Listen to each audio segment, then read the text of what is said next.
This is our scientist friend Travis. He likes to climb and he studies the evolution of climbing animals like geckos.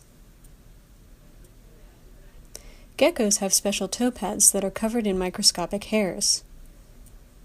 Each tiny hair sticks very weakly to a surface, but there are so many of them that together they make enough force to stick to a wall, or even upside down. Scientist Karina also likes to climb, so she met with Travis to see if she can learn some tips from the geckos.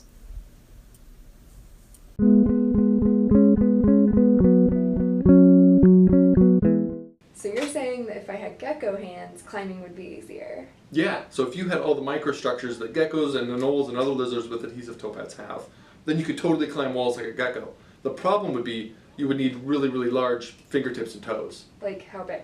Like the size of a piece of notebook paper.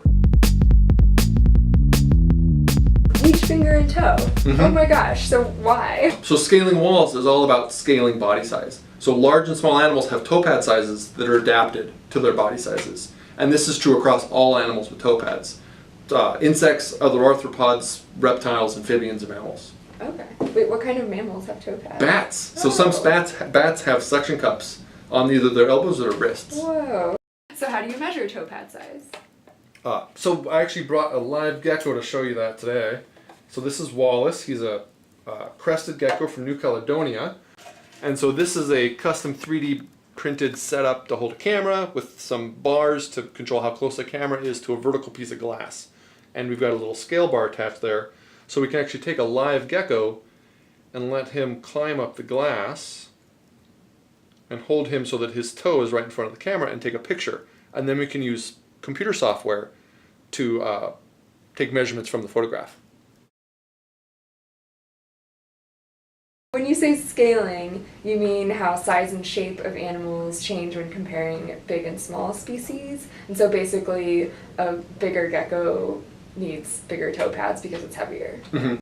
When we compare the mass of big and small animals and the surface area of big and small animals, the difference in mass is a lot more than the difference in surface area.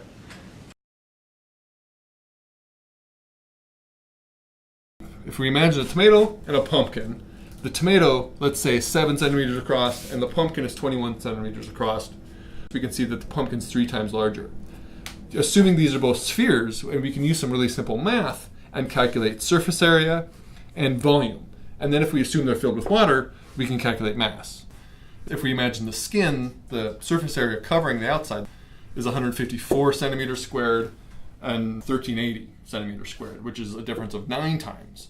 And then given they're filled with water, our little tomato would weigh 180 grams and our pumpkin would weigh almost 5,000 grams for a difference of 27 times.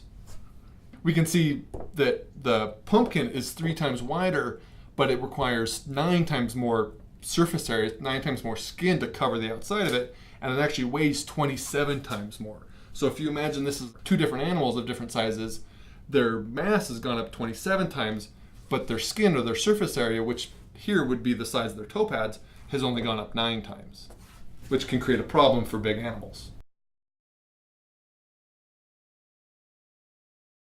So this leaves us with a question: do larger animals have disproportionately larger toe pads to deal with their large body masses? In other words, maybe it's not just the equipment you have, it's size that matters.